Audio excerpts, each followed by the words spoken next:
and welcome, I'm your Code Monkey, and here let's check out the top new games made with Unity and launched in February 25. This one was actually an insane month. At least 30 games looked super interesting. I have no idea why. As far as I know, February isn't usually a stacked month, but for some reason this one was. Or maybe it's really just a me thing. There were lots of very interesting strategy, automation, management kind of games, so exactly the kind that I like. So yep, definitely a very interesting challenge to cut this down to just 10. The reason why I make these videos is to show you everything the engine can do. The limit is really just your own skills and imagination, and the variety and the awesomeness of the games shown here really puts that to the test. All of these games are uniquely impressive, so the list in no particular order, except for the number one game, that is my personal pick of the month. Did you hear the story on how the game about digging a hole actually made millions of dollars? Or do you know how much is a Steam Daily Deal worth and how you might get one? Did you hear about the problem of making more money with assets in games? Or have you done this extremely important exercise? Those are all things that I covered in my Game Dev Report newsletter. It's what I write every single Sunday with any weekly game dev news and some interesting articles that I come across every week.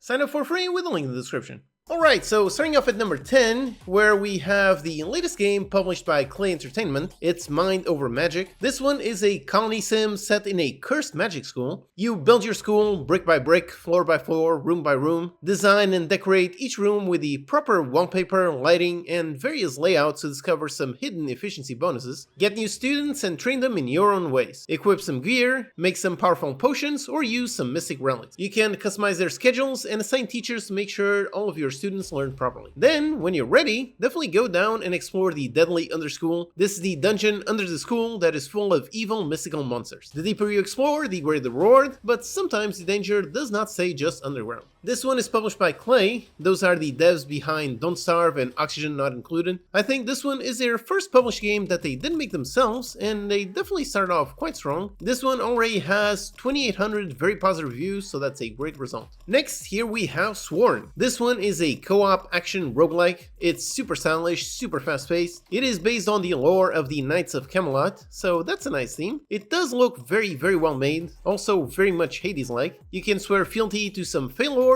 and choose from over 200 unique blessings they can give you. So yep, it really does sound very similar to Hades, but people do seem to be enjoying it rather than calling it a clone. Gather more and more upgrades through each run and turn your weak squire into a super strong champion capable of soloing Arthur himself. You can play either solo or in co-op. This one is out now in early access, and they do have a roadmap planned with some minor and major updates. It's also got 1,500 reviews. That's an insane amount for an early access game, and they're all very positive. Then if you like dice, check out Die in the Dungeon. It's a turn-based roguelike deck builder, but instead of cards, you actually use dice. Your dice has various shapes and effects. Some represent attacks, others heal or boost other dice. You can combine the dice to deal damage while making combinations to achieve some powerful effect. As you progress in the dungeon, you can acquire more dice to make more interesting combinations. Go into combat, defeat some enemies, get some random loot, die, and then try again. Just roll the dice and see what Lady Luck has in store for you. This one is out now in early access and is already a pretty big hit with 1,000 very positive reviews. Next, if you want a survival horror typing game, here is Blood Typers. These typing games are always quite interesting. Some are super basic, but others are very inventive, and this one is definitely an inventive one. It's survival horror, so you need to survive, you need to manage your inventory, you need to find keys for unlocked doors, move around slowly, and do all of that even as you are being attacked by all sorts of ugly, scary creatures. You can play either solo or in 4-player co-op, so that alone is an interesting feature. Usually typing games are only in single player. You type in the words correctly in order to deal some massive attacks, or if you're not in combat, you also type in the words to move from position to position. So it's fun to play a sort of shooter game with nothing but your keyboard. This one also features some proximity-based VoIP, so you will hear the screams of your nearby friends, but you will not hear the ones dying far away. This one is out now with 300 very positive reviews at 94% positive, so people really like this one. Then for some space action mining, here is Astronomics. You control your character and fly your ship in this space action management game, land on some asteroids and start mining, place down some machines and set up some fast, efficient automation. Then get back on the ship,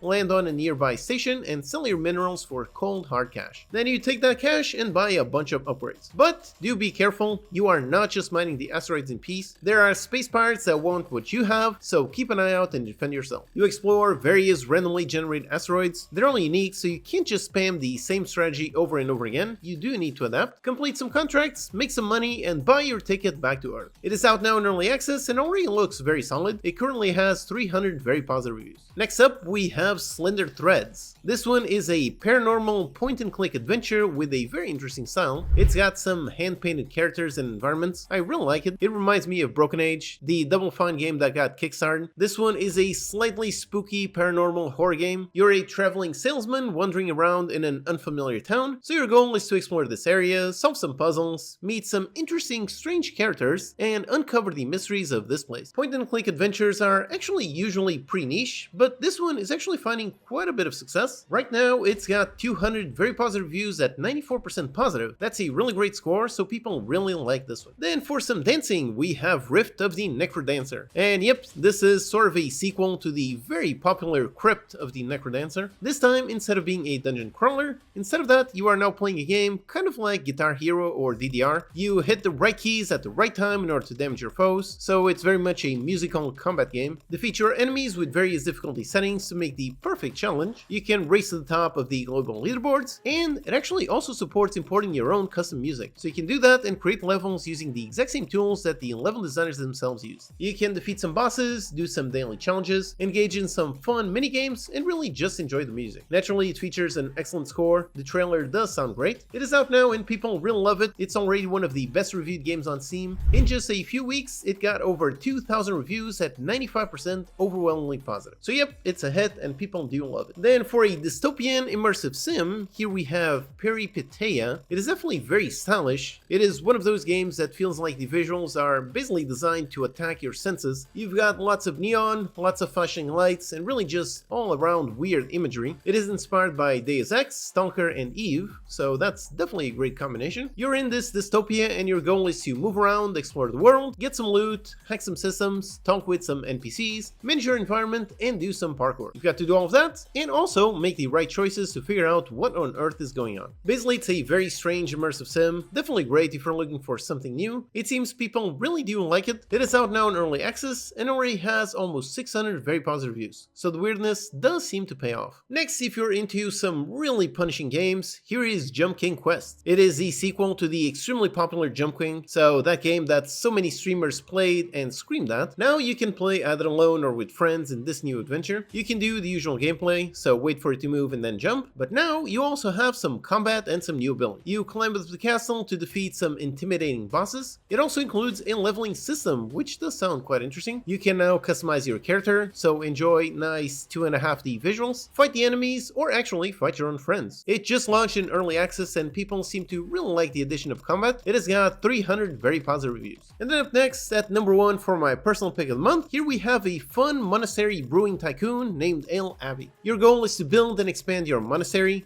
craft some recipes and brew holy ales. There are no preset recipes, so it's up to you to mix and match ingredients and their quantities in order to figure out what exactly works. Then you also need to pay attention to the temperature and decide whether to store the brew to age it or just sell it right away at the market. You start off with a small monastery and build more and more rooms until you have a really giant building. You can hire more monks and get them to work, but also make sure to keep the coming lords happy, befriend some nearby abbeys, and handle some bad encounters. Do all of that and keep improving upon your own custom recipe. Visually, the game is absolutely gorgeous. It features some fantastic pixel art. It is out now in early access and already has 300 very positive reviews. Personally, I really like the look of this one. Alright, so that's 10 awesome new games made with Unity and launched in February 25. I hope this list helps you see how the Unity engine is capable of building anything. The only limits are really just your own skills and imagination. Check out my own game, The Guardians, and I hope you enjoy playing it.